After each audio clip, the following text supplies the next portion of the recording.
All of our productions at GCTV are brought to you in part by The Arbors at Greenfield, assisted living community providing a unique balance of independence and personal care that offers residents and families the most precious gift of all, peace of mind. Bay State Health, providing the care you and your family need when you need it, close to home. Visit them online at baystatehealth.org. Greenfield Community College, providing access and excellence in higher education in the Pioneer Valley. gcc.mass.edu. Greenfield Savings Bank. Visit them at 400 Main Street in Greenfield. Call them at 774-3191 or go online to greenfieldsavings.com. The Hammond Family. The Hammond family are longtime supporters of Greenfield Community Television. Real Cleaning Services, cleaning Hampshire and Franklin County since 1972.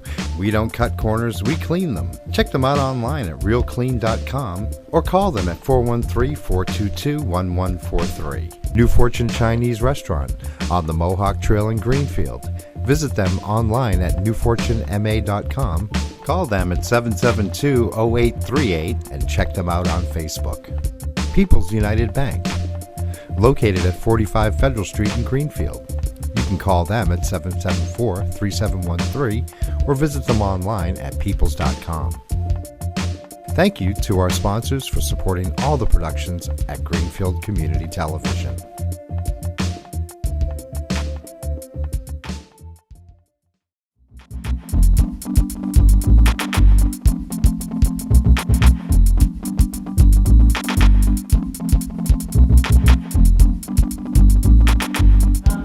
Tom Goldscheider will present at Swords Point, A Labor History of Greenfield, a talk about Greenfield's remarkable industrial past told from the perspective of the men and women who worked in its plants, making tools to exacting standards for over a century.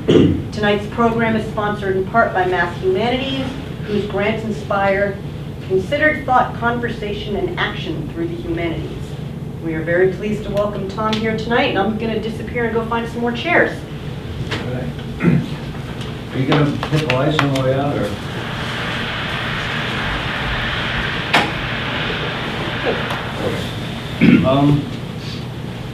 First of all, I'm going to take my glasses off. I can either read or I can look at you, so I can choose to read. My name is Tom Goldscheider. I'm what's called an independent scholar, which means that I love history. I'm not employed as a historian. I have my own business. I went back to school. I got a master's degree in history a couple years ago, and I got a grant from the state for Mass Humanities to do a study of the labor history of Greenfield. And this is the product of my research. The sponsor for my research was the Museum of Our Industrial Heritage, which I hope most of you have heard of. It's on Mead Street. And they're a great museum. I want to give them a plug now. And they are also sponsoring an event that we're having on Saturday. There's a poster on the door, and there's some cards that you can grab on your way out. It's a panel discussion on what happened to Greenfield's tool industry.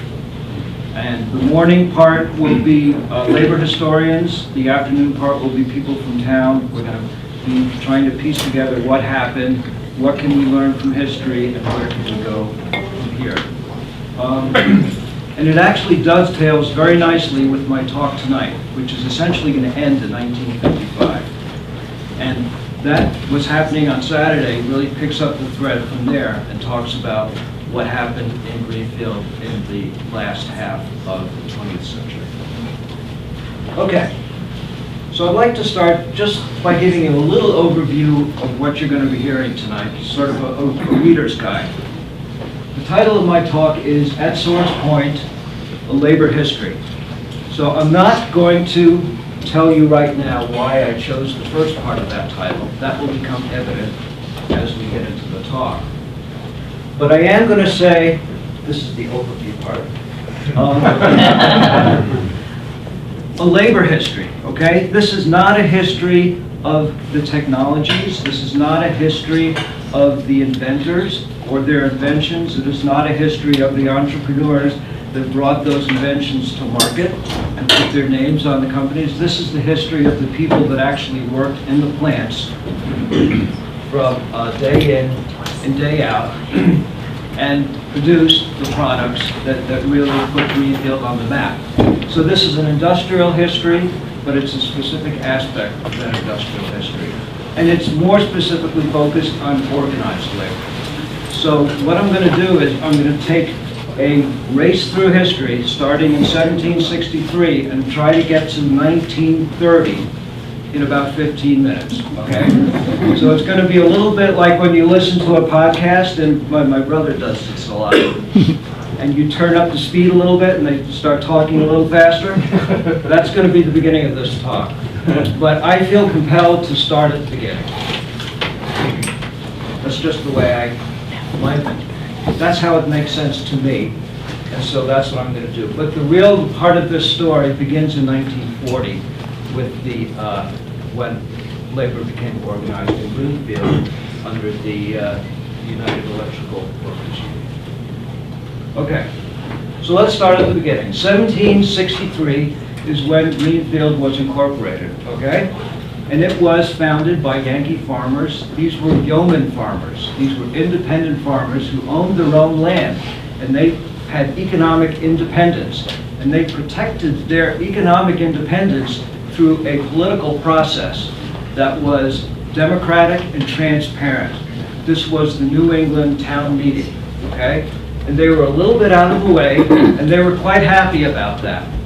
And they had arranged a system that worked very well for most, okay? Nobody was getting extremely rich, but nobody was a tenant farmer. People owned their own land, and they were their own independent businessmen.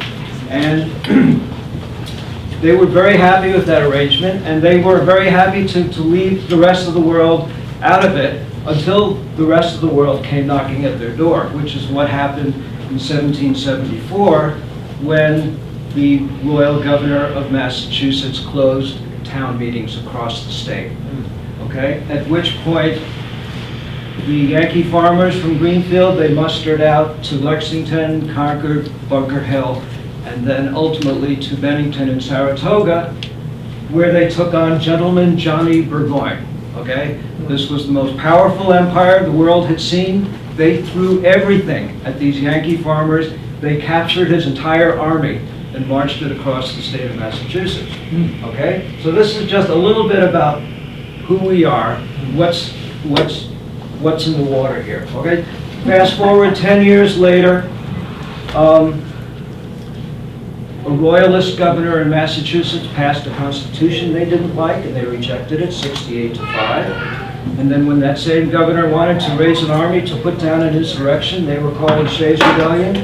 Greenfield withheld its taxes and refused to support that. So there's a tradition of here, I would say, in Greenfield, of not being impressed by what other people are doing and thinking, okay? The rest of the colonies were horrified by what was going on in Western Massachusetts. They said, we can't do this, we're loyal subjects of the king. They said, well, it's kind of too late, because we've already done it. And they stand up for what they believe. All right, so we're done with the 18th century, on to the 19th century. The New England Yankee is eternally torn between a passion for righteousness and a desire to get on in the world. All right? So there's a whole nother aspect to the New England character, which is that they are extremely industrious, and they are tinkerers, and they like to succeed in business, which is exactly what they did. So not only did the American Revolution really have its roots in Western Massachusetts, but the American Industrial Revolution was also born here. In 1830, Factory Hollow Mill is considered America's first industrial park. It was a 4-story mill with cotton and woolen works in it.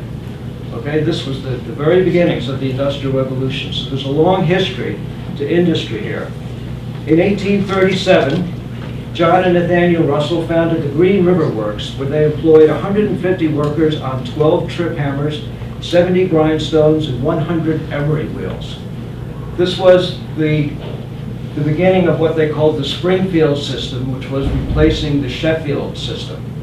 In Sheffield, England, they produced most of the knives that were sold throughout Europe and the United States, and the world for that matter. These guys wanted to set up a different system to compete with them, where they would bring people together to work under one roof in one big factory, as opposed to farming the work out into cottages. So, as I'm talking about this, this is a labor history. This is not a history of industry. So we have to think about this tension that's growing between these independent, stubborn Yankee farmers and these growing businesses. And we have to ask ourselves, you know, how is this tension going to play itself out? So the question, why Greenfield? Why did this industry come to Greenfield? Greenfield had power. It had the water. The streams were pitched at just the right pitch to power the water mills, which was the only power source. It had access to materials. This was the beginning of steel tool industry, way back in the 1830s and 40s. All the steel was imported. They had access to capital, okay? There were already local bankers, local sources of capital that were financing enterprises. But I would argue, most importantly, they had access to a skilled labor force. This is sort of an apt symbol, I think, of what a lot of this talk is about. This is a tug-of-war team. That's why they're all bearing their biceps. So it's the notion of the autonomous worker. Okay, this is really the important concept of Greenfield in the 19th century. That even though they were willing to work in these factories, they had a lot of autonomy. Okay. The factories were set up very differently then than they are now.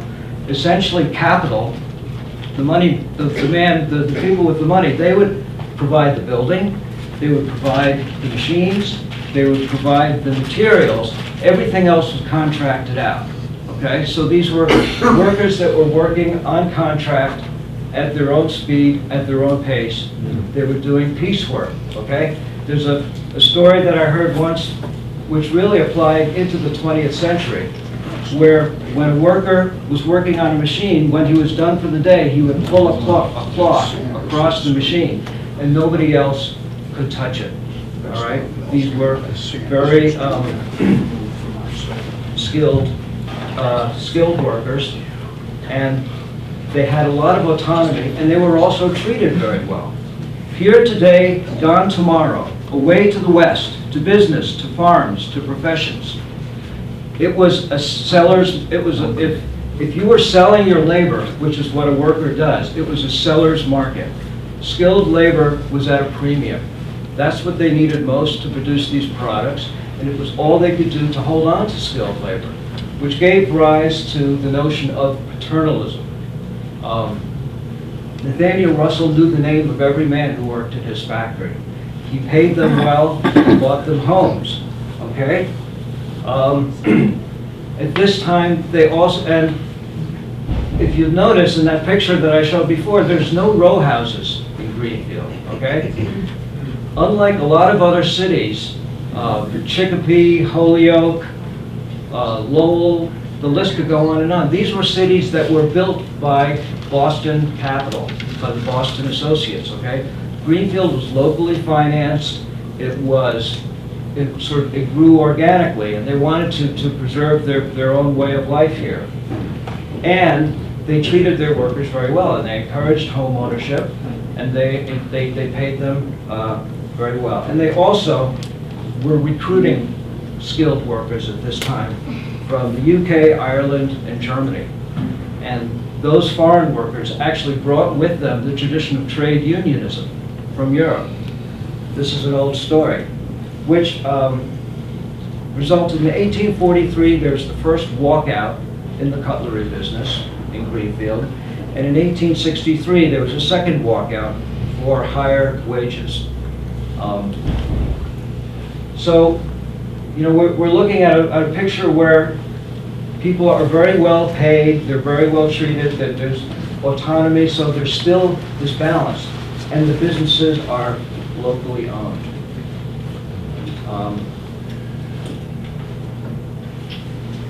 Okay.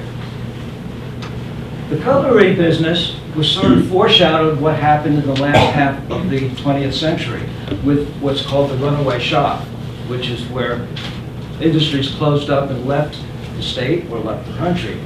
In this case, the cutlery business closed down and moved across the river to Turner's Falls, not that far. But Greenfield was temporarily left bereft. They didn't have that industry that they had before. But then there's a man named John Grant who devised a technology of taps and dies.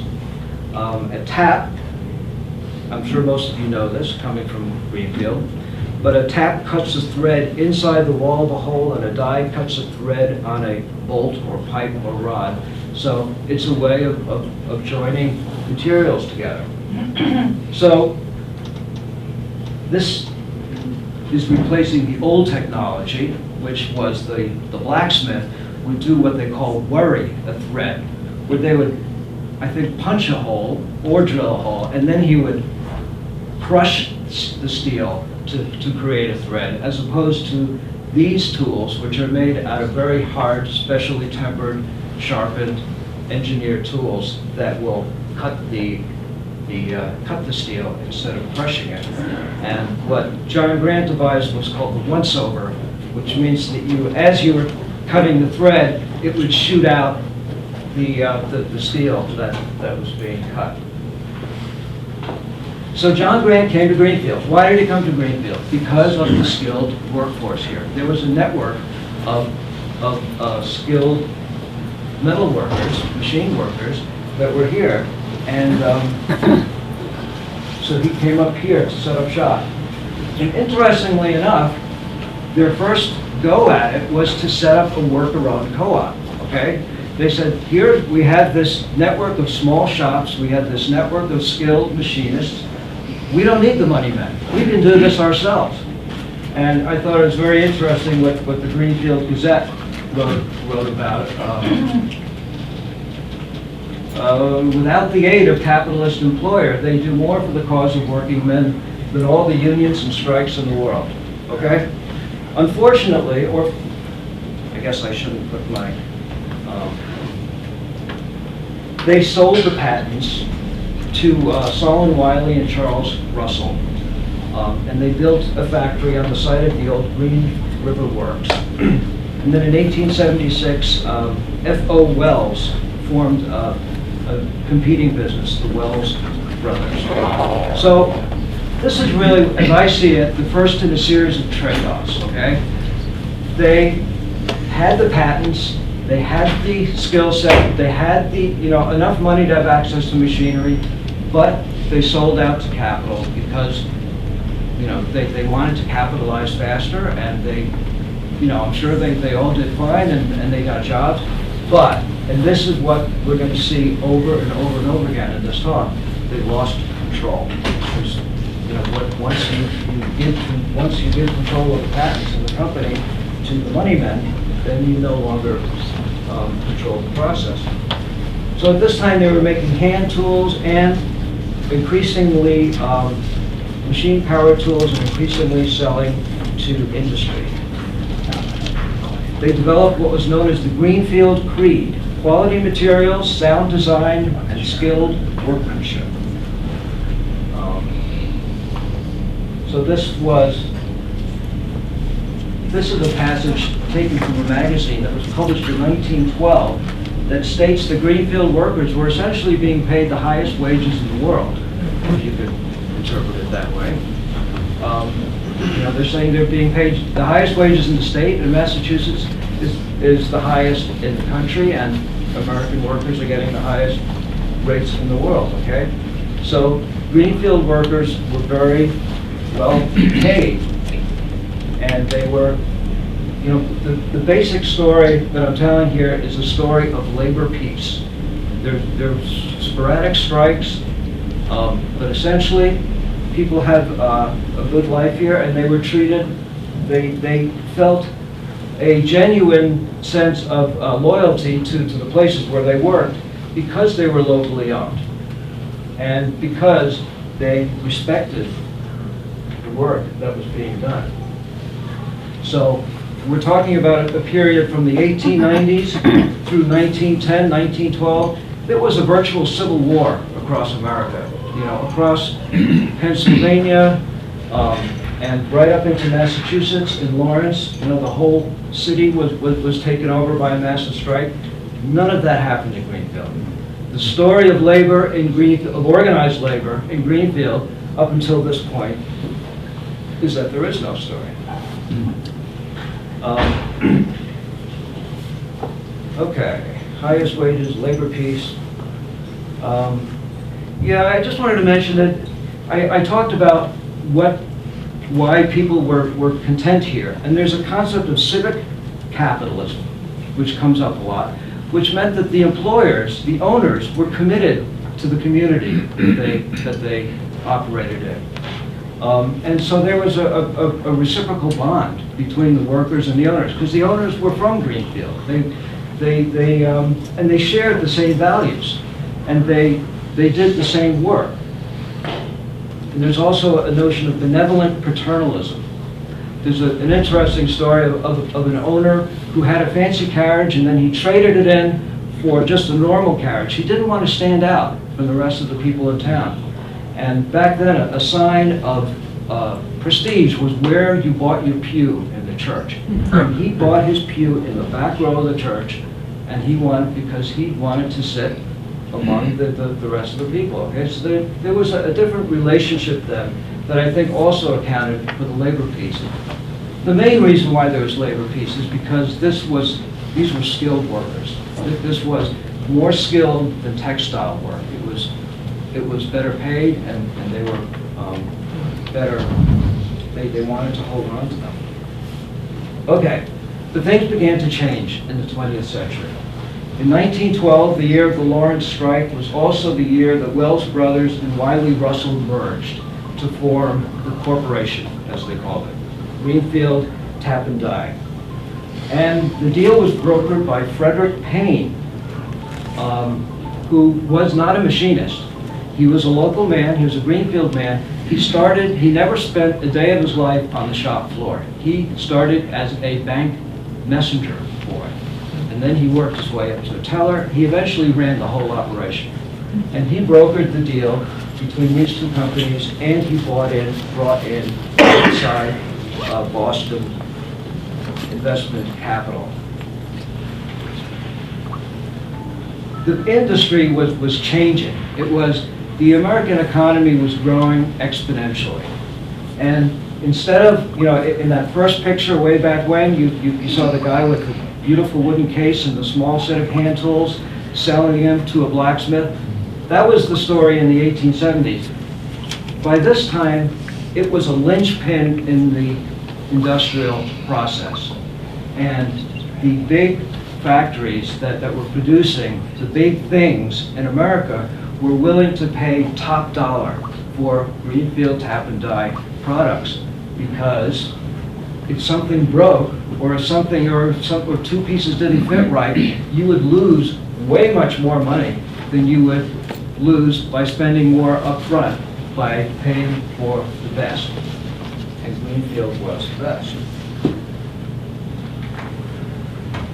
1/3 of their products were exported.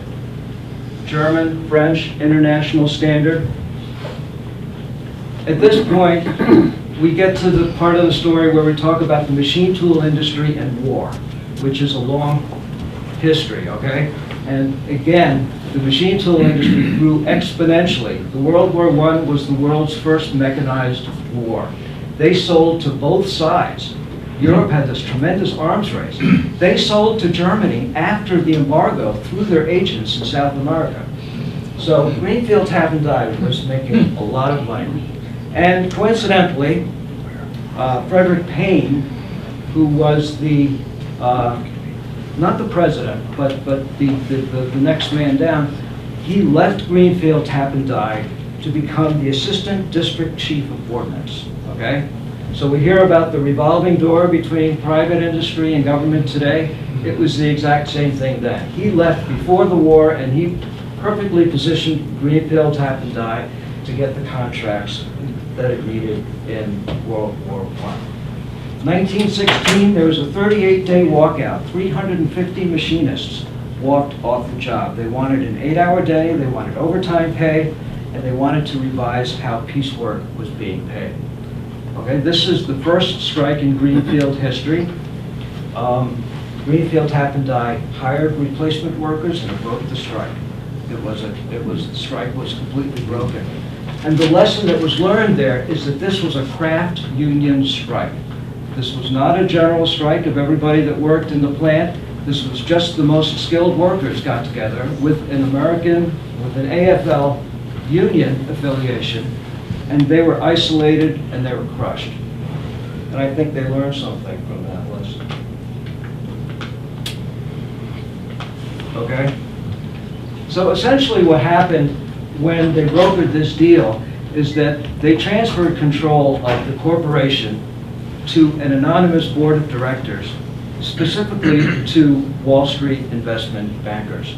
They owned and controlled the company at this point. So this is the second trade-off that we're seeing. Yes, they needed to capitalize. Yes, they needed to professionalize in order to accommodate this growing economy. But there's a trade-off. They lost control of the company that way. And specifically in 1919, F.O. Wells, the original founder of the company, a Greenfield man and a machinist, he was forced out of his job, and he was replaced by Frederick Payne, who was a local Greenfield man, but he was not a machinist. Essentially, the investment bankers were running the company at this time, and now it became money men over shop men, and efficiency took precedence over product innovation. So this is what happened in 1919. He became president later in 1930. We're going to get to him in a little bit. And this is also jumping the gun in terms of Plant 2 didn't exist yet. 1919 in history was also when 20% of American workers were on strike, and this labor movement was brutally crushed by the government and industry. They went from being a 6 million organized labor force to 2 million, okay? It was, and again, Greenfield is completely immune to all of this. The story is that there is no story. Here you can see that the Franco Wells was from Greenfield, and he was a machinist, unlike the man who replaced him. All right, so the 1920s is all about the spirit of cooperation, okay? These companies were tremendously profitable. Profits increased 5-fold in the 1920s. This was automobiles. This was the dawn of the appliance age. You know, this is when people were buying refrigerators and washers and all these things. This was the dawn of electrification. So the company was making a tremendous amount of money, and what they wanted to do was they had crushed labor in 1919, 1920, but they wanted to have labor peace. So how do you do that? You rationalize labor, which is that you maximize production, and yet you also want to keep a happy labor force, all right? So what they did is they would create company unions called representatives to legislature, and they would have all kinds of activities. They would have sporting events, picnics, parades, symphonies, etc., etc. But the important thing to remember is that everything is on their terms, okay? What they give, they can also take away.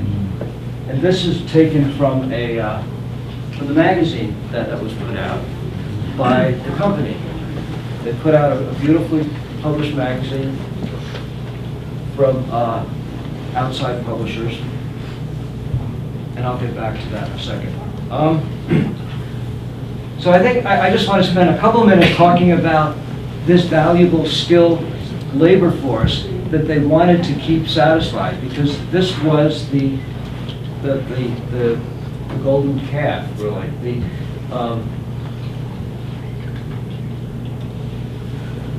It just, to me, it's amazing that these men were working without computers to these tolerances, day in and day out, okay? I don't even know what that is, like 1,000? 310,000. Yeah, 310,000 of an inch, okay? And this is, what is this, 1/10,000 of an inch. All right? This is what was needed, and this is what Greenfield had, and this is this is taken from the Helix, from that old thing. The Old Guard was a group that they created of employees that had been there for more than 10 years. And in a way, it was a way of pitting workers against one another, because the Old Guard tended to be more conservative. You know, it sounds like you're honoring seniority and your older workers, but F.O. Wells said these are the backbone of our industry. But F.O. Wells was gone. And look at this man, John Clancy. He left school when he was 11 years old, all right? So he didn't go to college, he didn't even go to high school. But he increased production 7-fold on his machine, and then he increased it 7-fold again, okay? So these were the men that were creating the wealth for these industries. You know, these were the men that could completely break down and repair a machine and put it back together. You know, something that no engineer could do. All right. This is a photo of the Old Guard on parade. One African-American man there. These are the newspaper kids.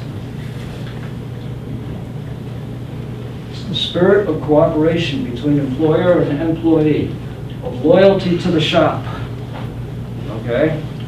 This was the tone of the 20s. No unions, but we're going to, make life good for you. So that was the carrot. But there was also, I see in this is a cover from the Helix, sort of an implied stick too. You know, it's like you have to remember, 1921, that was the year that the government crushed the labor movement. And there's the cop on the beat. Maybe I'm interpreting it, I don't know, you tell me.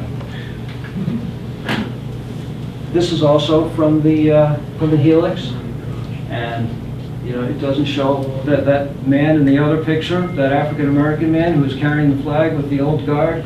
He must have cringed when he saw this. And the swastikas are an odd touch. 2 years later, 1923, Adolf Hitler led the beer hall putsch in Munich. So they must have had some idea about the symbolism of the swastika. All right, 1930s. Now we're getting close to the part of the story that I'm really focusing on today. It was Greenfield Tap and Die moved into Detroit. They opened a plant there, into the automotive industry. You can see that from this picture. But more importantly, the Great Depression happened. GTD sales went from 3.5 million in 1932 to in 1929 to 1 million in 1932. There were layoffs, cutbacks, and all of the benefits that had been offered under this spirit of cooperation all disappeared. They all vaporized. And so people were very, paternalism was dead, okay? People had lost faith in the companies. Up until that time, they thought, well, we don't have a lot of say in working conditions, which were really the biggest issues then, because everybody was being paid very well. They had plenty of work, and they had beautiful homes, and they had orchestras, and they had sporting events and everything else. But if the orders picked up and they said you have to work 60 hours a week, then you have to work 60 hours a week. But at this point, all of those benefits disappeared. They were laid off, and there was no unemployment insurance. They lost their insurance. They lost everything. So people were upset about that. 1929, Frederick Payne leaves Greenfield Tap and Die to become the Assistant Secretary of War. So he does the same thing. He goes through that revolving door twice, okay? He's replaced by Donald Miller in 1930, who was pictured a few slides back. He was a New York investment banker. He lived in New York City. He came to Greenfield Monday through Thursday and took a room at the Weldon Hotel. Okay, this was not a Greenfield man who was running the company anymore. He was a Wall Street investment banker. So again, we're seeing a shift there from local control to machinist control to control from away. 1930, 50 polishers walked out, and they did manage to get a 5-cent raise. In 1934, they formed the Industrial Association of Small Tool Workers, an unaffiliated craft union, which was essentially a company-run union. But there was a definite shift in the 1930s and growing discontent. So the biggest bone of contention in this period was that they wanted to rationalize labor. And that's what they did by creating these company unions and by creating this whole environment that they thought would reasonably satisfy the workforce. The other half of what they were doing was that they were rationalizing production. This was devised by a man named Frederick Taylor, who developed what they call time motion studies, scientific management, or an objective measure of how each job should be done, okay? And so what you had is, you had men like Mr. Clancy, who knew these machines inside out. He knew exactly what was going on and how to do it. And you would have these college experts come in with stopwatches looking over their shoulders, telling them, this is how much you should get paid for each piece of work that you do. So this was a huge loss of autonomy that was specifically aimed at the most skilled workers in the plant. And this created more discontent than any other single thing. Same thing at Miller's Falls Tools in the 1950s. It was the time studies that put them over the edge. All right? So you can see that in this quote, you know, things were getting pretty bad. Can you guys read these quotes? Yeah. These are taken from a book called The Conservative Rebel. It's a great book. And these are actual quotes from people who were on the scene at the time, okay? And so from one day to the next, the union was voted in. After 100 years of no unions, they voted in the United Electrical Workers Union in plant number 1 in 1941, 569 to 361, and plant number 2, 1942, and in 1942, Threadwell Company also voted with the United Electrical Workers Union. And this was a surprise victory. Not only that any union was voted in, but specifically an unknown independent union. This came as a real surprise to people. I don't know, you know, I guess one of the things I wanted to say at the beginning of this talk is that I'm not from Greenfield, and I hope to talk to some of you and maybe learn more about this than I know, just from my own research. I just want to read some names. Albert Lambert, Arthur Jackman, Harold Davino, and Harry Newman. These were the 4 men that spearheaded organizing GTD with the United Electrical Workers Union. Okay? So you can see that they organized plant number 1 first because it was further away from the bosses. So we have 3 questions. Why did they vote in a union? After 100 years of not having a union, why did they vote it in?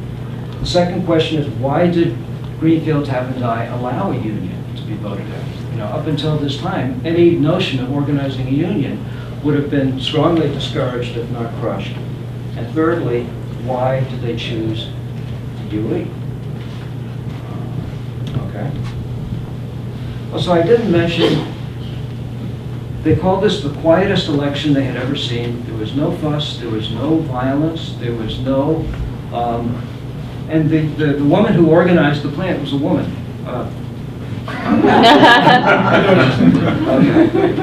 Edith Hammer was the UE organizer. It was a federally supervised election.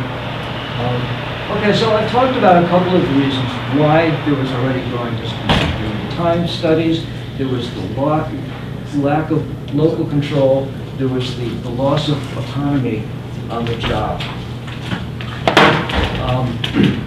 And, you know, you typically think of unions and collective bargaining, you know. This is how you get together to make yourself a better deal with management.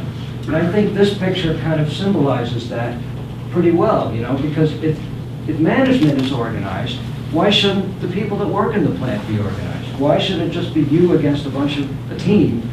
You know, you should have a team too, you know. Here's this guy standing on his own. So what do you get for your dues? You know, you have to, Greenfield workers are very practical people, you know. They're not looking at pie in the sky, you know. They want to see what they're buying into. So this is taken from a Miller's Falls employee package much later. But imagine you have a beef with your foreman, all right? If you're lucky, Mr. Clancy's your foreman. He's a great guy. He's going to take you under his wing, and he's got his act together, and everybody's going to do fine. But that's not always the case. And what they're saying is, if you don't have a union, your only choice is to go over your supervisor's head, and then go over that supervisor's head, and then go to the president. Yeah. And he's like an umpire. Where does it say that? He calls them as he sees them, all right? Now, when has that ever worked well to go over your supervisor's head? Okay? So this is where we get into the documents that I found up the street here at the UE 274, Local 274 headquarters, which are just a treasure trove, all right? So that is great. If Mr. Clancy is your foreman, you're sweet. But what if your foreman is discourteous and shows little desire to cooperate with men? In other words, what if he's a jerk? You know? What if he's not even there half the time? What if he doesn't supply you with the tools and the materials that you need to make your quotas? You can't make any money if you're getting paid by the piece and you're not being supplied with the tools that you need and the materials that you need. All right, so one of the major things that they got with joining the union was they got the steward system. And there was a ratio, 1 steward to 1 foreman. There was a steward in every shop, and they would settle disputes in the shop. You know, you have to remember, these are, GTD at this point was a very big, very complex, very sophisticated operation, okay, with hundreds of shops. And this was a way to settle things on the shop floor, and it would get rid of bullying. You know, if you had under the other system, if you had a foreman who was a bully, then all you could do was keep your head low. The system of pay was extremely complex, all right? Only the less skilled workers were paid a straight wage, an hourly wage. Most of the more skilled workers were paid on a piecework rate, okay? This is very complicated. How are you going to settle that yourself without having some help, okay? This is an interesting case because it involves 2 of the founders. Joseph Forrestal and Harry Newman were 2 of the original organizers of the union. And in this case, Harry Newman came in on a Saturday and produced 4,400 taps to Joseph Forrestal's 2,400. And Joseph Forrestal said, "You scabbed my job." Okay? Does that make sense to you? He's lowering the rate that he's going to get paid per piece by going in on a Saturday, unbeknownst to him, and turning out more pieces, all right?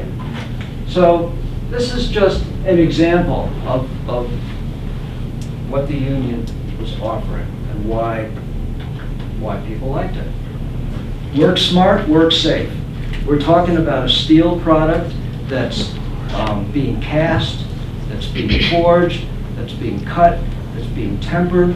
It's dangerous work, all right? You want to have somebody looking out for your safety. That's another thing that the steward system did. All right, so I think that sort of answers the question, why did the GTD workers invite the union in? The second question is, why did GTD allow a union to be organized, okay? And I think this is a really interesting quote, that even though they fought everything step by step verbally, they had this sort of sense that they almost wanted the union to come in. What's up with that? This portrait hangs in the 274 local, and I'm sure it hung in the older locals, which were much bigger and much busier places, okay? FDR was elected in 1933, the worst economic depression in American history, and he squarely put the blame for that mess on Wall Street investment bankers. He said, you guys caused this mess. And he said, most famously, they are unanimous in their hate for me, and I welcome their hatred. Okay? So the Wall Street bankers couldn't even say his name. They referred to him as that man in the White House. Right out of the chute, he passed the National Industrial Recovery Act, 1933, his first year in office. This is the most important paragraph in the whole history of organized labor in America, okay? This was a 180-degree game changer, because now organizers could come out of the shadows. Before then, you could be fired, or worse, if you were caught passing out cards to try to start a union in your shop. This, you know, part of FDR's strategy is we need unions. Unions are good. Unions are going to push back against Wall Street investors and against these big corporations. We need to balance the scales. We need to bring back labor unions.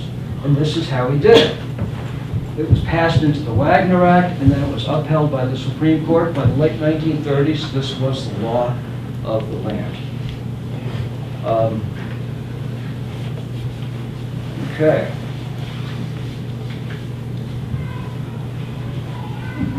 One of the things that the Wagner Act established was something called the National Labor Relations Board, which my wife is here tonight, and she's involved in the Franklin Medical Center negotiations that are going right now, and she knows all about the National They Labor. get a date. They're about to start. If they get a date. They're about to start Monday. About to start. So what the other thing that the Wagner Act did was that it put a cop on the beat.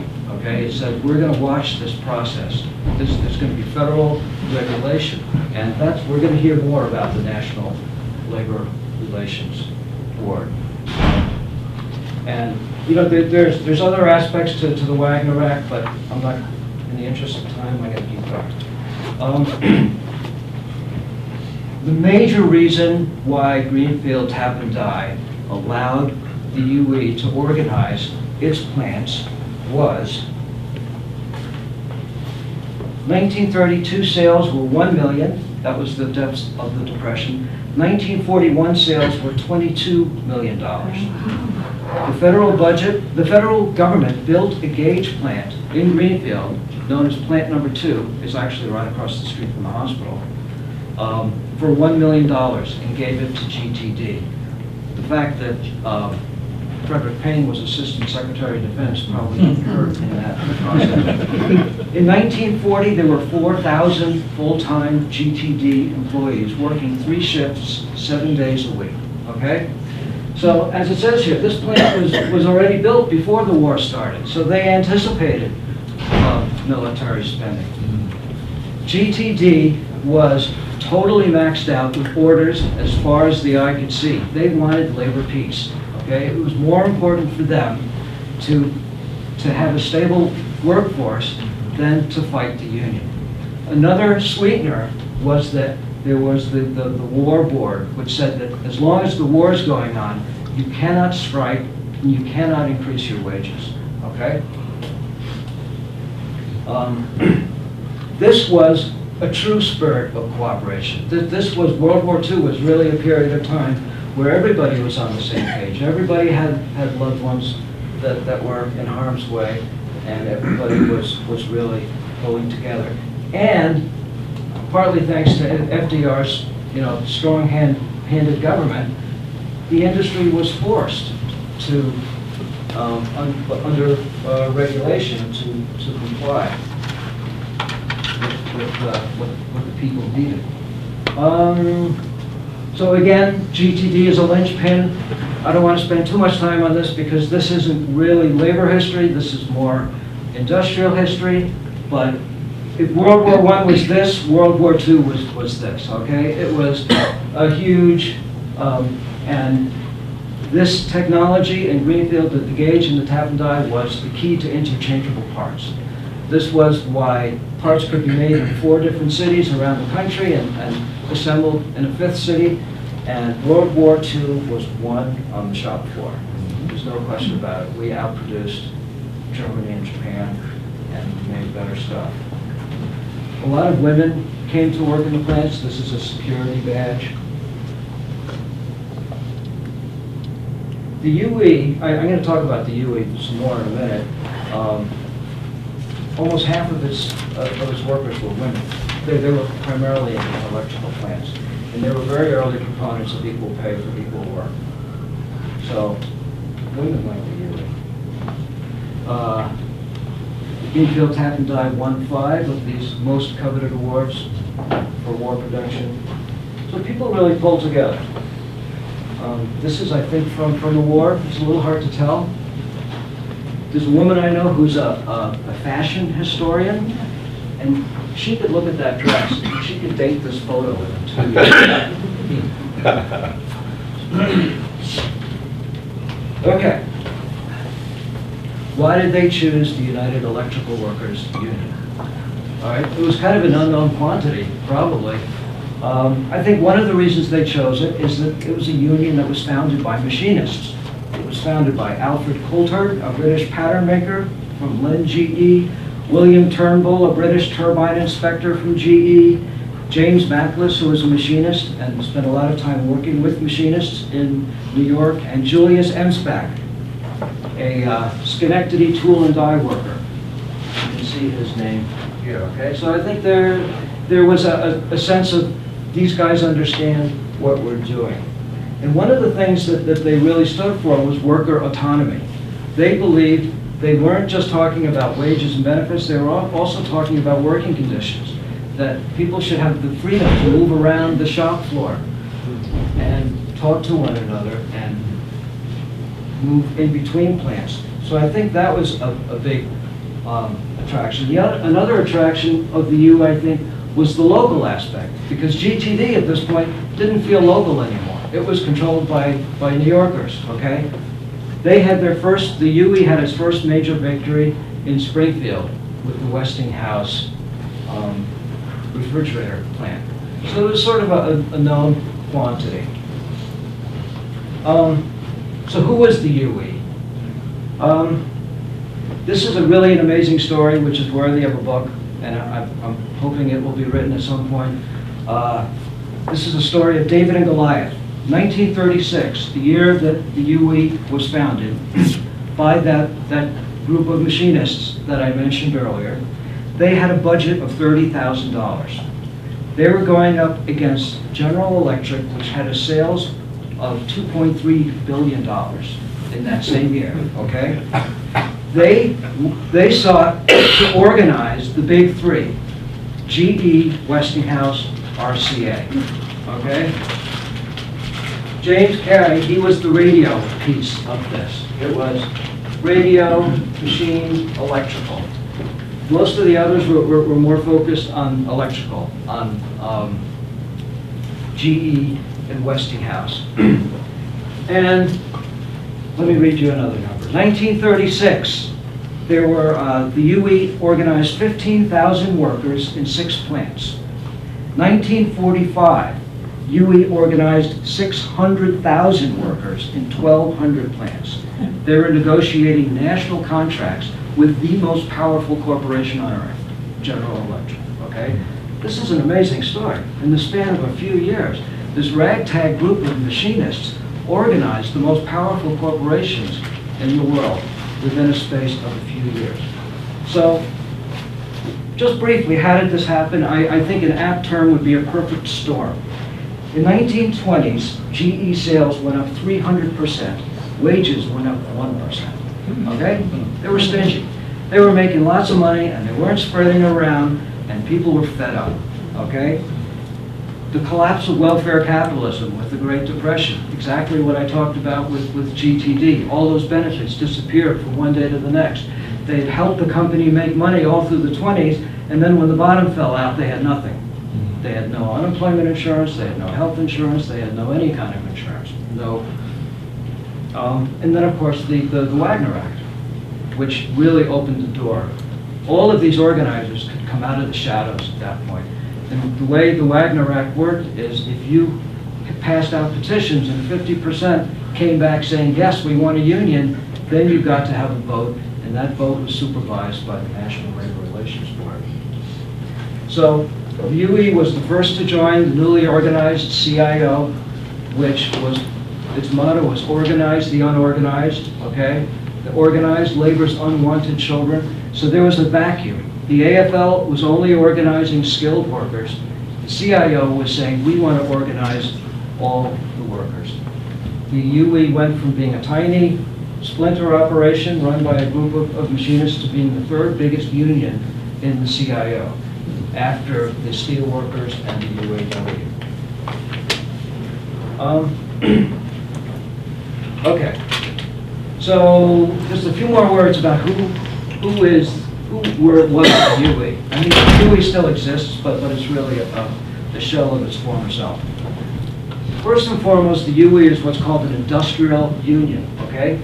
Everybody here, they organized the whole shop, the whole plant. Everybody in the plant is in the same union, okay?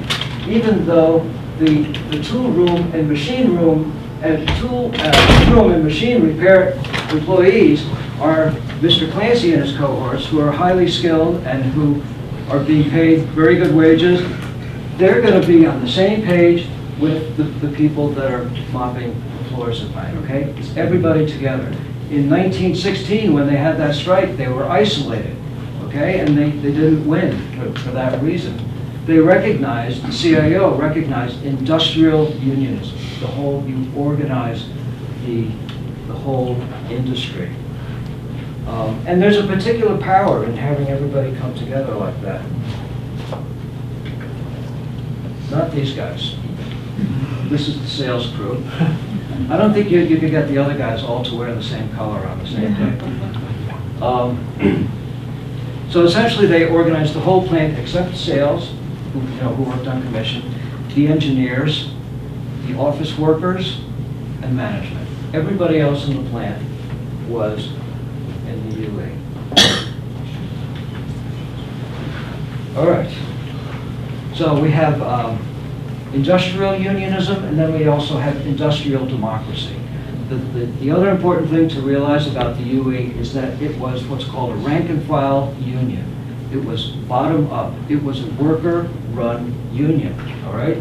The union was not run by an office in New York or Chicago. All of the important decisions were made here, and the union itself was run by the workers in the factory. They would invite in an organizer. The organizer would stand at the back of the room. He would speak when he was spoken to, okay? This was their union, and that was the way this union was very specifically set up. So the workers, they negotiated their own contracts. They didn't have lawyers there negotiating for them and writing contracts. They did everything themselves. They elected negotiators, an executive committee, officers, stewards. All the stewards were elected by shop. And they alone could vote to ratify a contract or vote to strike. This is rank and file industrial democracy. This is an interesting quote from James Matlis, who's one of the founders. Essentially, there are three guys that ran the union throughout its heyday.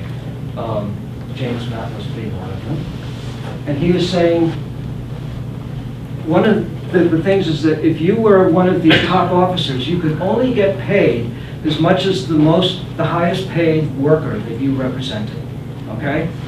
So, which frequently meant that they were getting paid less than the people because they were getting other benefits and stuff that weren't necessarily on the books. He said, it's important that your organizers feel like the members and not feel for the members, all okay? It's sort of an interesting concept. It's very democratic. And here he talks about, you know, is it to your disadvantage as a negotiator if you come in driving a Ford and the guy across the table comes in driving a Mercedes? He says, no, not a problem. Kind of interesting. Okay. So this is a transparent, participatory, democratically run union. A lot like the New England town meeting. Just the connection that I see is like, why did they vote in this union? Because this is what the Yankees Farmers understood and what they stood for. Okay. So Congressman Nixon doesn't need an introduction. Joseph McCarthy, these were two men that were elected to Congress in 1946, the class of 46. Behind him is his sidekick, Roy Cohen, who was a very young lawyer. Incidentally, he also became Donald Trump's lawyer in the 1970s and was his mentor. All right, so 1946, again, things are changing. This is another major shift, and this is where the story really gets intense. The U.S. won World War II. The world was its oyster, okay? The U.S. had completely, not the U.S. alone, but the Allies had vanquished Germany and Japan. There was nothing. And the U.S. allies in victory weren't a whole lot better off. 1/2 of all manufacturing in the world was done in the United States. The corporations in the United States that produced this made $117 billion in profits between 1940 and 1945. So they were sitting, so the United States was powerful and these corporations were incredibly powerful. But they had the misfortune of waking up in the morning and finding these unions in their beds. So the unions were there. They were in place. They couldn't be gotten rid of at this point. They let them in under those circumstances, but now the unions wouldn't go away. At this point, in 1946, 200,000 UE workers walked off the job, 800,000 steel workers walked off the job. This is the closest we've ever come in this country to a general strike. And it was largely about wages. You know, once again, they saw the companies were making these enormous profits and they're not sharing the wealth. Cost of living went up 45%. There was tremendous inflation. Wages were going up 15%. So there was a backlash, partly because of those strikes. For whatever reasons, the Republicans took both houses of Congress, and these guys came in with them. The CEO of GE, Charles Wilson, said the problems of the U.S. can be summed up in 2 words: Russia abroad and labor at home. Okay, so this is what they identified as their problem, as the enemy. And then they figured out a way to combine those 2 problems into the Taft-Hartley Act, which was passed in 1947. It was passed over President Truman's veto. And this was, as the Wagner Act was the most important pro-labor act, the Taft-Hartley Act was the most anti-labor act. They limited the closed shop. You know, you hear about right-to-work states today, mostly in the Midwest. That's when, as a direct result of the Taft-Hartley Act, they limited support strikes. But most importantly, for the purposes of our story today, they combined labor with Russia, with communism, with the Cold War. All union leaders were required to file affidavits with the Department of Labor that they did not support the Communist Party or any organization seeking the overthrow of the U.S. government by force or by any illegal or unconstitutional means. And if they did not sign that affidavit, they could not participate in the National Labor Relations Board process, which means they couldn't be a part of any negotiating process, which means that they couldn't really be union organizers. Well, okay. So when they first passed those laws, they first passed the Taft-Hartley Act.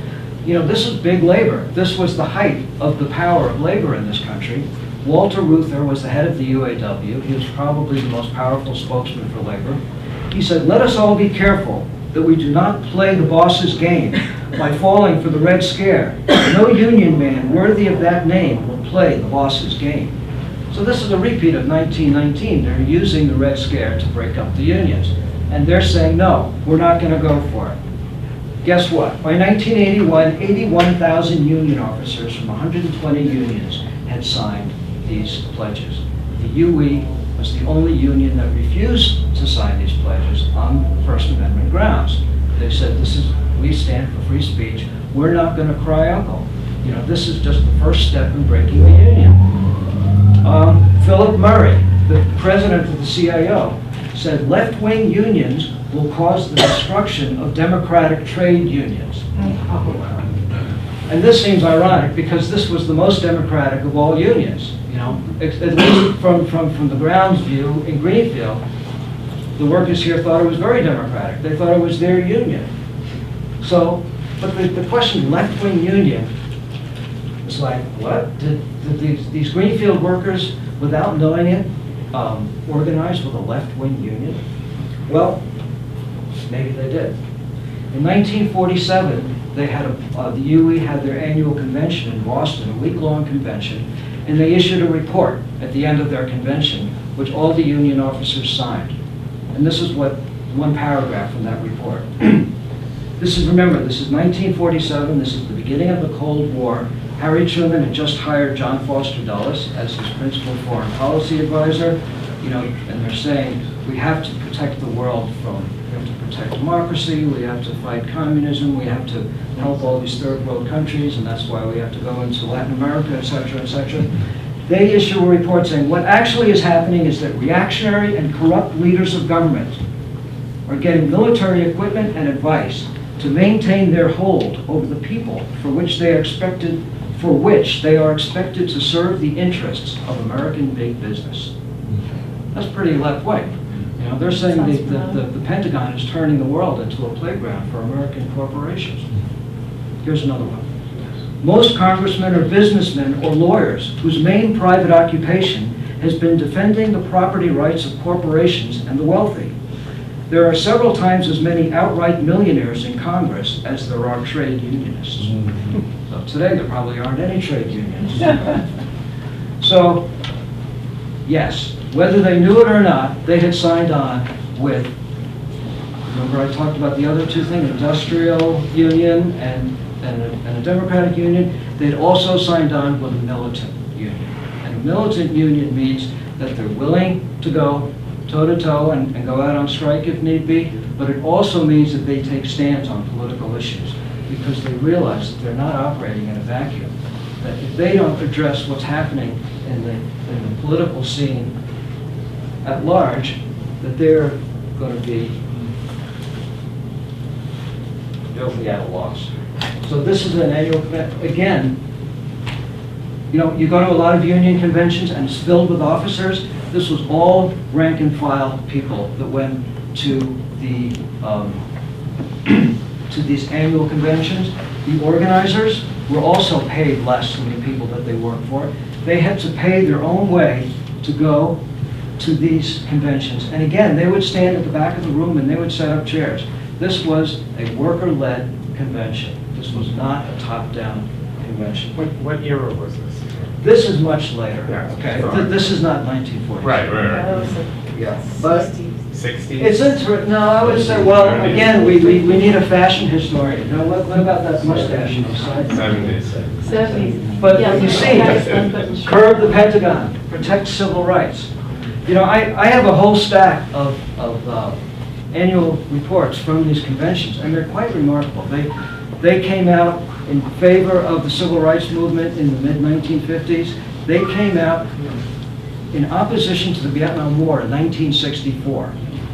Okay, 1964 was the year that Howard Zinn organized an anti-war protest in Boston Commons, and 4 people showed up. Okay, there was no opposition to the Vietnam War in 1964, and the UE comes right out and says it. So they're a militant union. Make of it what you will. So, I've been talking a lot about this, the country at large.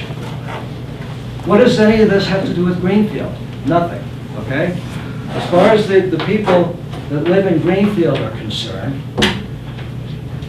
this is not really, none of these things are really their problem, okay? There were no strikes in Greenfield. There were, and they don't really care about this business of having, these accusations of having communists in the union. That's not really, you know, it wasn't really an issue. GTD in 1945, they had 2,600 workers. In 1947, they had 1,000 workers. And returning vets were, the returning vets were the original organizers of the union. So there was growing militancy within the UE at the, in Greenfield. But again, they would authorize a strike, but they never actually went on strike. This was sort of what was known as the Greenfield way, which is that they would settle disputes verbally. There was never any violence or threat of violence, and they would always seek to arbitrate whenever possible, and not. So again and again, everybody else went on strike, and they decided not to go on strike. All that changed, okay, in 1949, when the CEO of GTD, Mr. Miller, got a telegram from James Carey. James Carey signed that original charter from 1940, but then he broke with the union and was opposed to the union, and the CIA and the UE was kicked out of the CIO. And so Mr. Miller said, we can no longer negotiate with a union that's not in the CIO, so therefore we're going to hold an election with this new splinter union, the IUE, which was specifically the anti-communist union. And so all of a sudden, this became their problem, you know? This became Greenfield's problem. It landed in their lap. And what had happened is that they had created this split, and they had branded the UE as the communist union, and they were going to vote it out, shop by shop. And Greenfield was the first. Greenfield was the test case.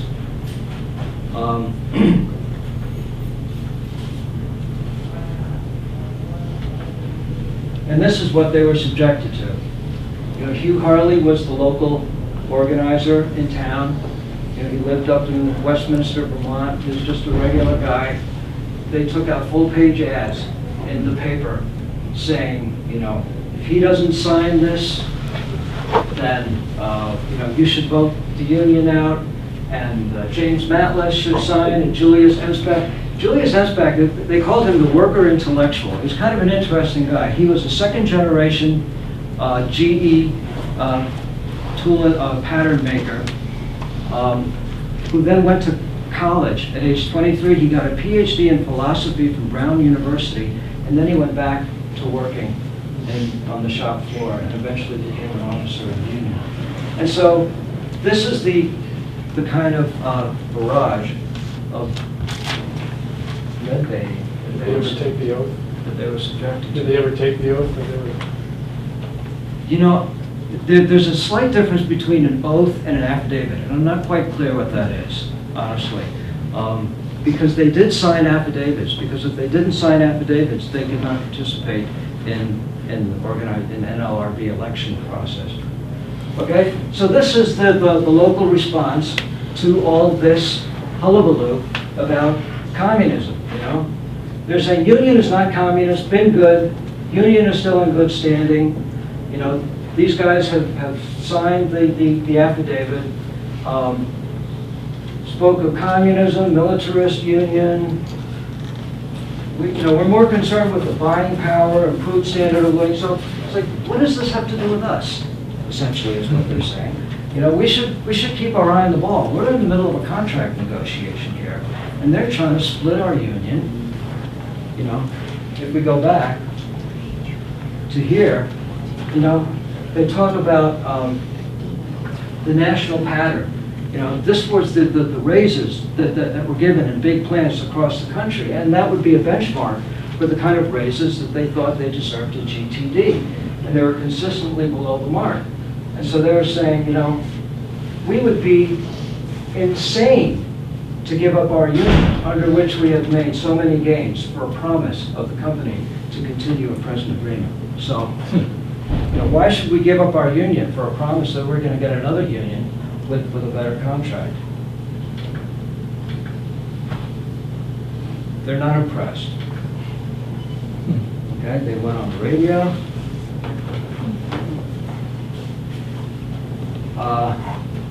We have a serious problem here. I love these records. They're all hand-typed on old oilskin. Onion skin. Onion skin.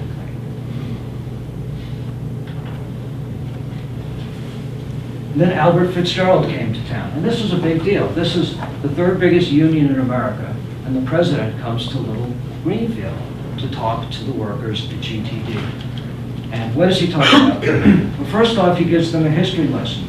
He himself, Albert Fitzgerald, worked at GE Lynn, and his union had been broken in 1920 by the Red Scare, okay? And then he said he was the president of the local UE union in Lynn, and he was very well respected in his community. He said the day he was elected president, general president of the UE, is when they started calling him a communist.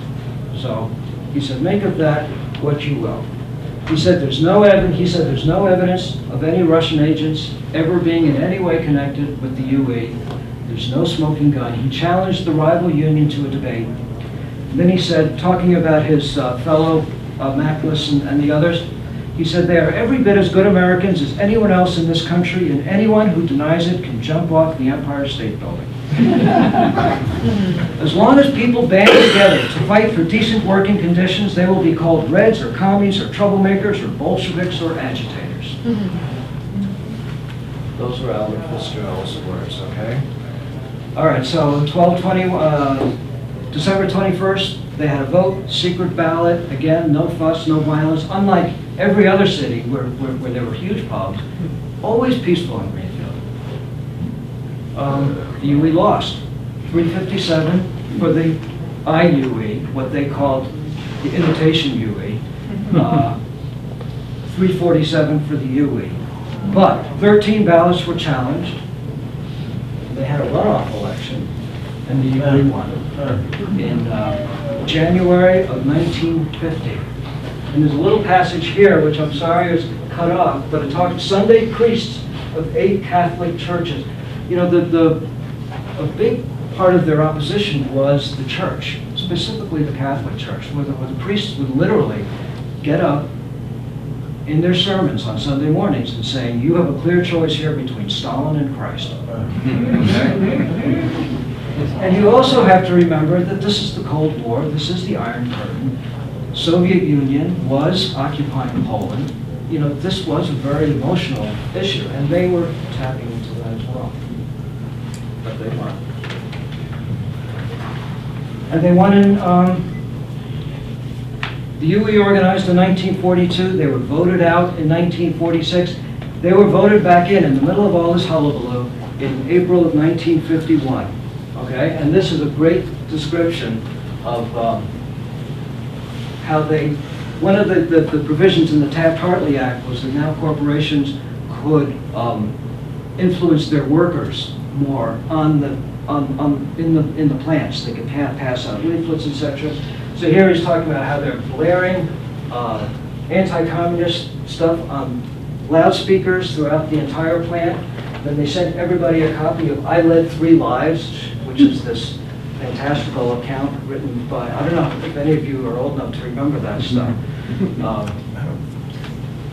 It's crazy stuff. It's enough to give you a psychotic break watching these things from the 1950s. But this is really interesting. They said, you know, in World War II, we heard all about Hitler and Tokyo Rose and all this propaganda, you know. This just smacks of more of the same to us. This is a lot of baloney. We're not buying it.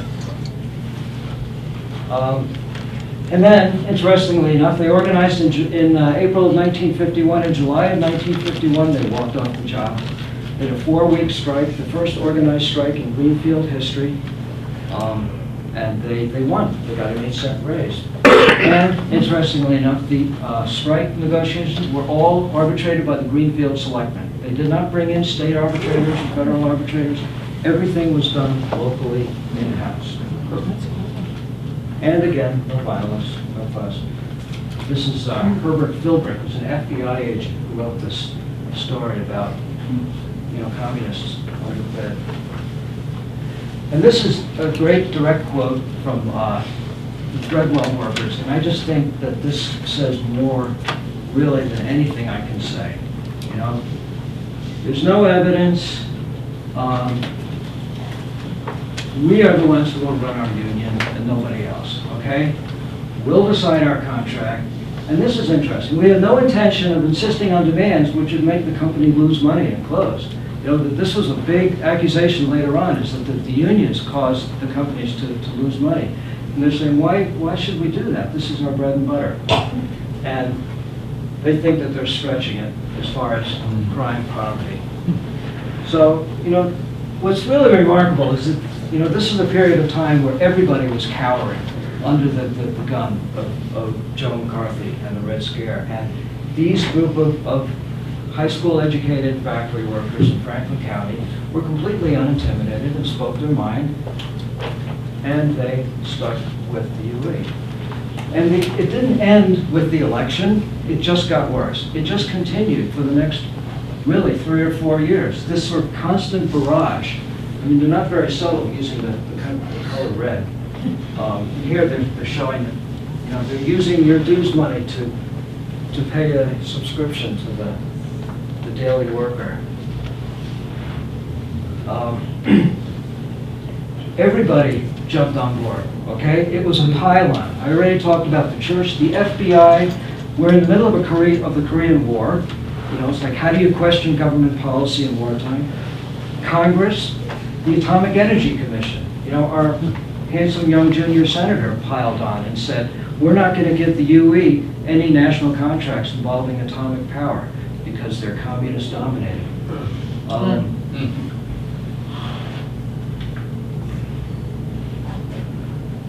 The American Legion. They didn't have a lot of friends in town. The state of Massachusetts. Saturday Evening Post published The Red Pipeline into American Industry, which was then run in the Reader's Digest. Okay? There's a letter to the editor in the Recorder saying, I know that you will take the same position that our government has taken and kick the phony UE out of your plants. I know that you will take our government's word and not the statements of the UE News, the UE CP rag, Communist Party rag. How can you not believe your priest, your minister, the Saturday Evening Post, the FBI? How can they all be wrong? Why are you sticking with these guys?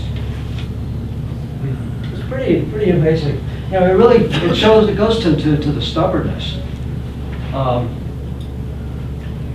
So just to backtrack to Joe McCarthy, we're all familiar with the House of Un-American Activities Committee.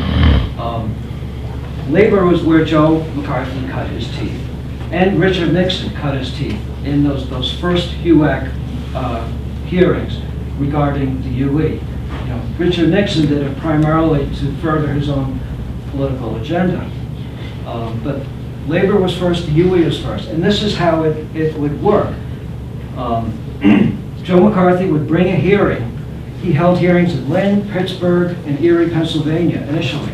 And what he would do is he'd schedule a hearing, he would subpoena, he would force the leaders of the UE to come and appear at his hearings.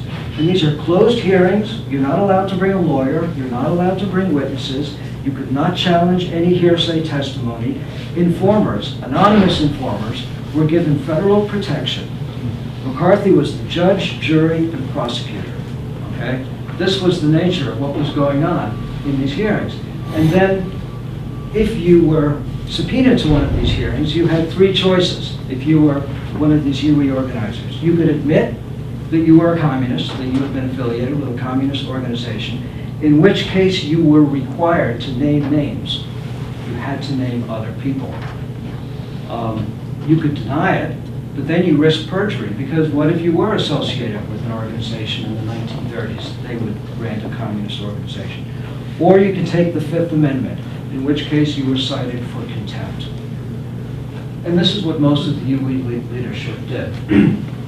So in 1954, McCarthy took his roadshow to Albany, which is right next to Schenectady, which is the headquarters of General Electric, where they employ 20,000 workers.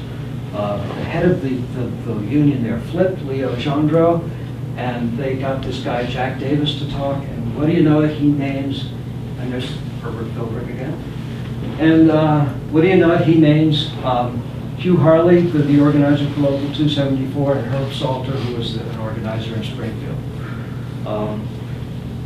So Hugh Harley said, I'm up in Vermont most of the time, and I don't think I'm any great menace to the Commonwealth. That was his response to all of this. But it's serious stuff, you know. There's Hugh Harley having, signed his affidavit of independence. They all signed her. Julius Emspak. The same time that this stuff was going on in Greenfield, in December of 1949, he was called up in front of a HUAC hearing. He was cited for 68 counts of contempt. He was given 68 names, and you say, is this man a communist? And he would say, I take the fifth. This was a record. Nobody had been cited for 68 counts. That conviction was upheld in 2 courts of law. Eventually it went to the Supreme Court in 1955, and he was acquitted. James Matlis was born in Romania. He was a naturalized American citizen, and they started deportation hearings in 1949. That didn't get resolved until 1958. So they were under the gun. It was ongoing.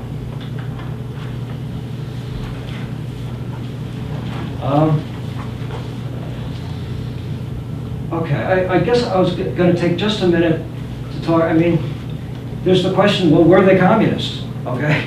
I mean, this is a thing that we deserve to think about. I mean, they're being accused of something very serious. They're being accused of treason. So to which my response is, first of all, this is an issue of free speech. You're right, you have a right to political affiliation in this country, providing there's no evidence of treason. And there was no evidence of treason. There's no evidence that any activities ever undertaken by the UE compromised preparedness for war, or that there was any connection with any foreign agents. They never called for a strike against War Department contracts. There was never any smoking gun, never any evidence of any treasonous activity. Were they connected to socialist or even communist organizations in the 1930s? Yes, some of them were. These were the most, a lot of them attended the Trade Union Unity League. This was a training school for union organizers, and a lot of them had attended those schools. And the focus of communism, these were young, idealistic people, and the focus was really anti-fascism. And one of the crazy things that McCarthy did was accuse people of what they called premature anti-fascism. You were suspect if you said, we got to stop Hitler in Spain. When do we got to stop him now and not let him go any further. You were automatically considered suspect by Justice McCarthy. Okay, so all right. So the UE was cleaned out. They were voted out in Lynn, Springfield, Pittsfield, GE. They were voted out 5,170 to 1,808. In 1954, after this McCarthy hearing, they were voted out of Schenectady. They lost 20,000 dues-paying members in one election. There's Fitchburg. All through this period, all through the darkest days of the Cold War, Greenfield, I should say Franklin County and Windham County, Vermont, those 2 places stuck by the UE. Those are the only 2 places that stuck by the UE. In 1954, Mayhew organized 27-2, and then in 1957, Miller's Falls Tools organized, and Greenfield Gaslight. So it's a pretty, make of it what you will. The stubborn lot up here. This is Daniel Nadeau. the president of Local 274. I cut off the bottom. And this is a letter I found. It's kind of remarkable that they sent this letter, but it's written by Harold Davino, one of the original founders of it, and he said that the president, Mr. DeVoe, then he blasted the hell out of the steward and myself with vulgar and filthy language. These were not choir boys. They were a tough bunch, but they were operating in tough circumstances. And there's evidence of forgiveness here. You know, after the UE, after the Schenectady vote, that was a body blow. That was like, this is it. The UE is done. And Kendrick from Greenfield Gas and Light got cold feet, and he started petitioning to the IUE. And then Mel Torme came to town, and he stated, it's not the policy of the UE to stifle free speech. You know, you can say what you want. Nor does this case show that. However, if an officer desires to leave the UE, he should at least be above board about it and not try to destroy the UE while holding an office in the same union that he seeks to destroy. So even after all that he did, this guy Kendrick was reinstated into the UE. The UE in 1945, they had 600,000 dues-paying, full-time dues-paying members, as I mentioned. By 1960, they had 58,000. So the union was decimated. Divide and conquer works. Here's an interesting quote.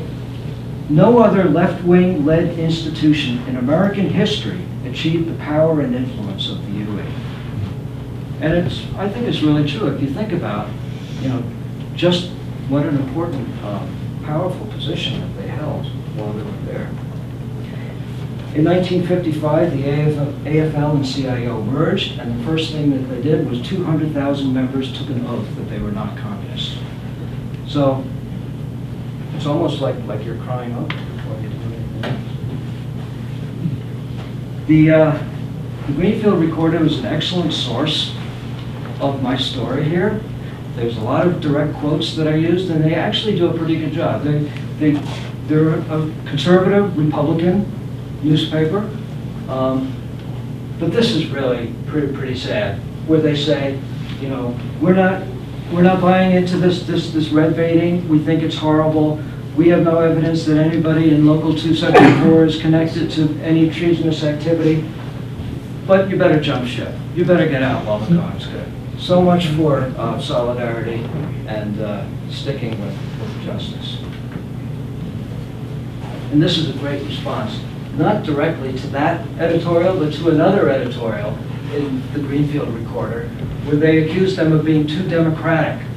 You know? And they said, we have a classic wishy-washy liberal as an editor of our paper.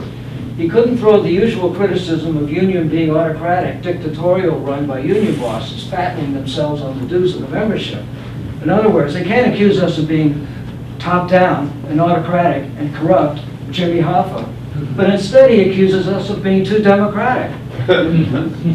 Make up your mind. And then he said, that's the power of this union, is that we are democratic, and that's why the strike was won. All right, so I'm going to end by, I wanted to explain that picture at the beginning, at Swords Point. Well, now I think you have a little bit of a sense that, you know, these guys were under the sword of Damocles. 1952, April, is when that picture was taken. They vote to authorize a strike, which means that they give the negotiating committee the right to call a strike if they want to. And then the stewards, shop by shop, they vote. You know, we'll go if they have to, not agreeable, but we'll go if they have to. Okay? This is 1952. And then right across the street, in April 1952, they held a mass meeting at 8 o'clock in the morning at the Garden Theater. And they, of 1,397 employees, only 318 did not go. And they held a secret ballot in that meeting. And lo and behold, they voted no. Once again, it's the Greenfield way. You know, we're not ready to strike. And, you know, this is a very awkward position for the negotiating committee, because they've gone to the point of threatening a strike, but the rank and file gets the last word. If they say we don't want to strike, there's no strike.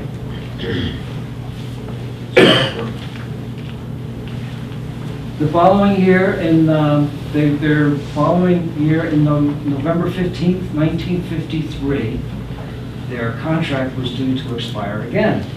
But in the middle of that, there was a raid by the rival union, by the IUE. And I'm going to read you a short passage. We're almost at the end now. Thank you for bearing with me. Okay, so this is a description of what's going on in Greenfield.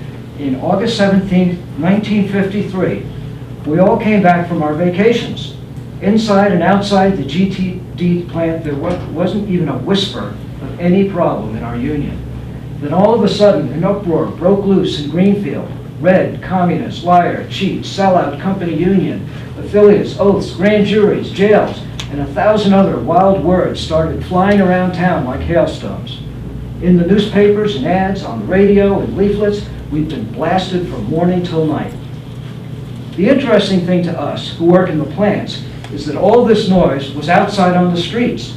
Inside, everything was quiet and orderly, and our union continued to operate as it always has. And the reason is simple. This whole battle has not been among us GTD workers. We've been attacked by a group of outside IUE organizers from Springfield who've been trying to cram AFLCIO down our throats against our will, and they've used every dirty trick in the book. We Greenfield workers are pretty stubborn people. When we have something good, we hold on to it. And that's pretty much the whole story. You know, that goes on to General Burgoyne and the governor of Massachusetts during Shays' Rebellion. They had something good out there, and they're going to hold on to it. This time they voted yes. This time they walked. This is them. On the picket line in 1953, 24-hour picket lines at 5 plants, 4-hour shifts. The company refused to change 1 comma of their cheap offer. They refused to improve their package by 1/16 of an inch. Okay? This was a new strategy developed by GE in the 1950s called Bulwerism, named after the CEO of GE, which says, we don't negotiate, take it or leave it.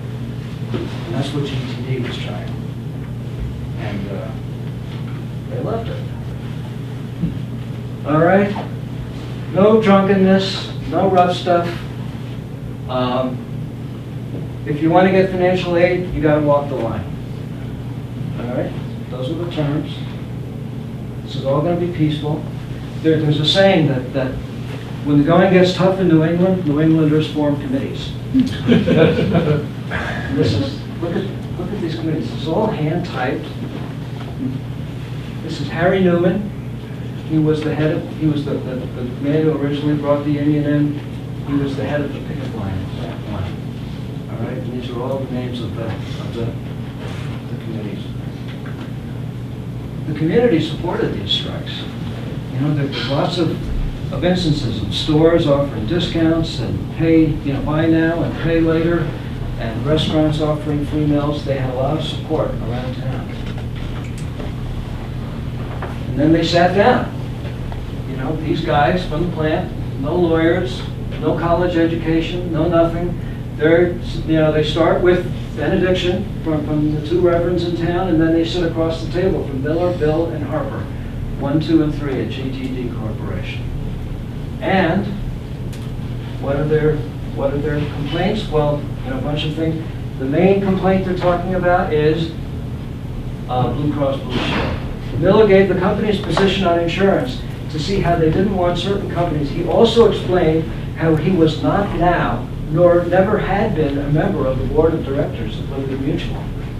So what happened is, in 1950, Harry Truman tried to fulfill the last piece of the promise of FDR's New Deal, which was national health insurance.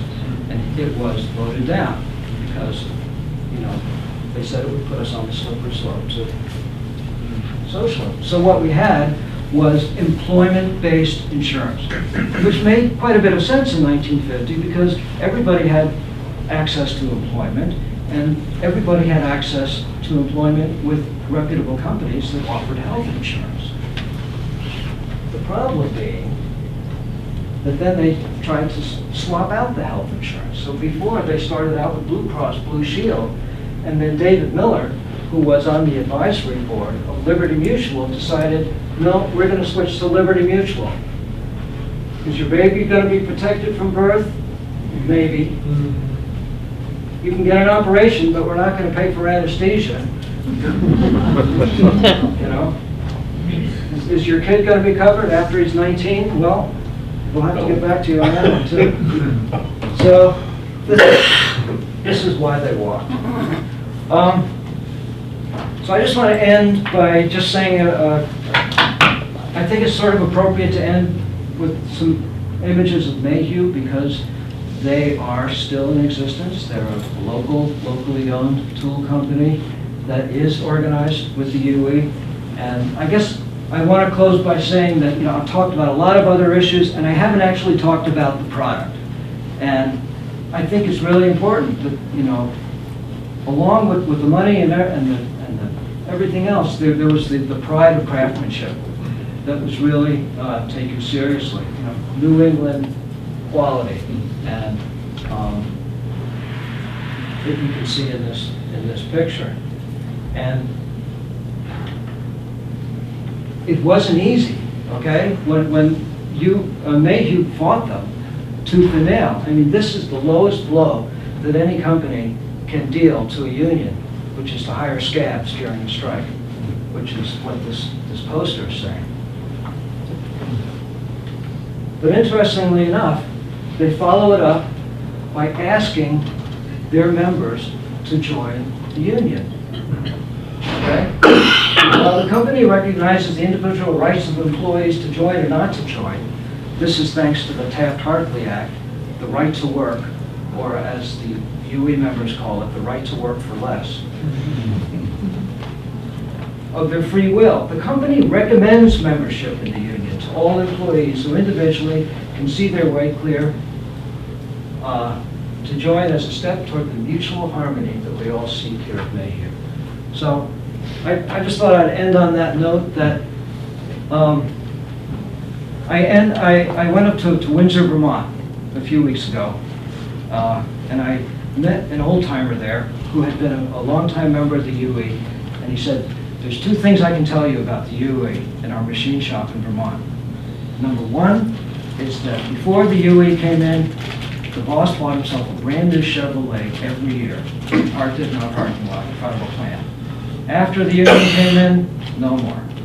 The second thing to understand is that the years that the UE was in that shop were the best years that company ever had. It was good for business. So I think I'll end it on that note. It's sort of an interesting, you can take it or leave it, but this is some of what I've seen, and obviously this is a sort of there's a lot of room for debate and contentious issues. I try to back up as much as I can say with evidence from what I found. I've tried to present a lot of my sources to you as part of this talk, and obviously I'm something of an outsider. I don't live in Greenfield. I'm not a machinist. I've never worked in a shop. I've been self-employed most of my life, but if there's any questions, I'm You should welcome. say what you do for work. Oh, I'm a farrier. I work with horses. And metal. And What's that? freeform metal. And do what? Metal. I do work with metal, yes. Yes. But I was a member of the UAW briefly as a grad student at UMass. Other than that, I've never been a member of the union. But to me, this really says a lot about Greenfield. And I guess I think it's something to take pride in. Just as General Burgoyne is something to take pride in, I think, from my vantage point, it's something, the McCarthy era was a very dark era, and in hindsight, it's universally condemned, and everybody was cowering under Gaze at Joseph McCarthy, and the people here were among very, very few who were outspoken, and so there it goes. Thank you.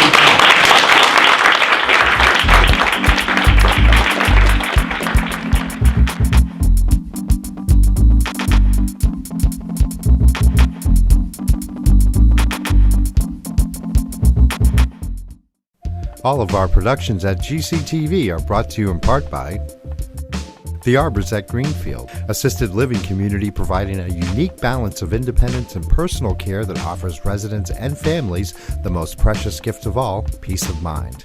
Bay State Health, providing the care you and your family need when you need it close to home. Visit them online at baystatehealth.org. Greenfield Community College, providing access and excellence in higher education in the Pioneer Valley. gcc.mass.edu. Greenfield Savings Bank. Visit them at 400 Main Street in Greenfield. Call them at 774-3191 or go online to greenfieldsavings.com. The Hammond Family. The Hammond family are longtime supporters of Greenfield Community Television. Real Cleaning Services, cleaning Hampshire and Franklin County since 1972. We don't cut corners, we clean them. Check them out online at realclean.com or call them at 413-422-1143. New Fortune Chinese Restaurant on the Mohawk Trail in Greenfield. Visit them online at newfortunema.com. Call them at 772-0838 and check them out on Facebook. People's United Bank, located at 45 Federal Street in Greenfield. You can call them at 774-3713 or visit them online at peoples.com. Thank you to our sponsors for supporting all the productions at Greenfield Community Television.